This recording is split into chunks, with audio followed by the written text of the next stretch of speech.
TDP నుంచి వచ్చి MLA రావడం వల్ల ఆయన పక్కకు జరిగి ఈయనకు నాయకత్వం ఇచ్చేశారు. ఎక్కడైనా అంతే. మా కరీంనగర్ ఉంది, నేను కరీంనగర్ అప్పుడు ఇన్ఛార్జ్ ఎవరు అనుకుంటే అక్కడ ఉండేదేమో లక్ష్మణ్ రావు. టీడీపీ ఎమ్మెల్యేగా గంగుల కమలాకర్ వచ్చిన తర్వాత లక్ష్మణ్ రావు మూలకు పోయిండు, గంగుల కమలాకర్ ముందుకు వచ్చేసి ఆయన ఎమ్మెల్యే అయిండు, మంత్రి అయిండు, సార్ దగ్గర అయిండు.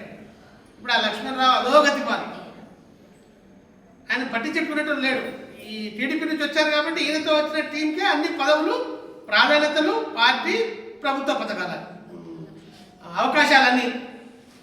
అట్లాగే చాలామంది ఆ రకంగా దెబ్బతిన్న వాళ్ళు ఉన్నారు. వాళ్ళందరూ ఇప్పుడు అక్క దగ్గరికి వస్తాం కానీ అక్క ఇంకా పార్టీ పెట్టలేదు ఎట్లా, అక్క ఇంకా పార్టీ పెట్టలేదన్నా ఎట్లా, పార్టీ పెట్టమనండి, పార్టీ పెట్టకుండా మళ్ళీ సార్తో వచ్చేస్తే మేము ఎట్లా కాకుండా అవుతాం.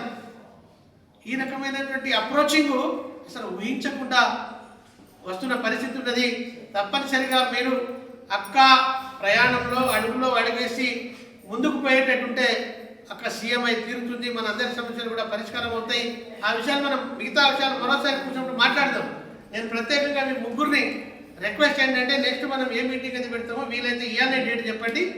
ఆ డేట్ ప్రకారం 5 కాన్స్టిట్యున్సీల నుంచి మినిమం 100 మందికి తగ్గకుండా నాయకులు 5 అంటే 21 కాన్స్టిట్యున్సీకి 20 మంది చొప్పున, అందులో డివిజన్ల వారీగా ప్రతి డివిజన్ వారీగా ఐడెంటిఫై చేసి కాన్స్టిట్యున్సీకి 20 మంది చొప్పున ఇక్కడ మీటింగ్ పెట్టడానికి ప్రయత్నం చేస్తే ఆ మీటింగ్కు అక్కనే పిలిచే ఏర్పాట్లు చేద్దామని ఈ సందర్భంగా మీ అందరికీ మరి ప్రత్యేకంగా మనవి చేస్తూ, మరి మీరందరూ మీ సమయాన్ని ఇంతసేపు కేటాయించి అటు పండుగను కూడా పక్కకు పెట్టి వచ్చి విజయవంతం చేసినటువంటి మీ అందరికీ కూడా నేను మరోసారి హృదయపూర్వక నమస్కారాలు తెలియజేస్తూ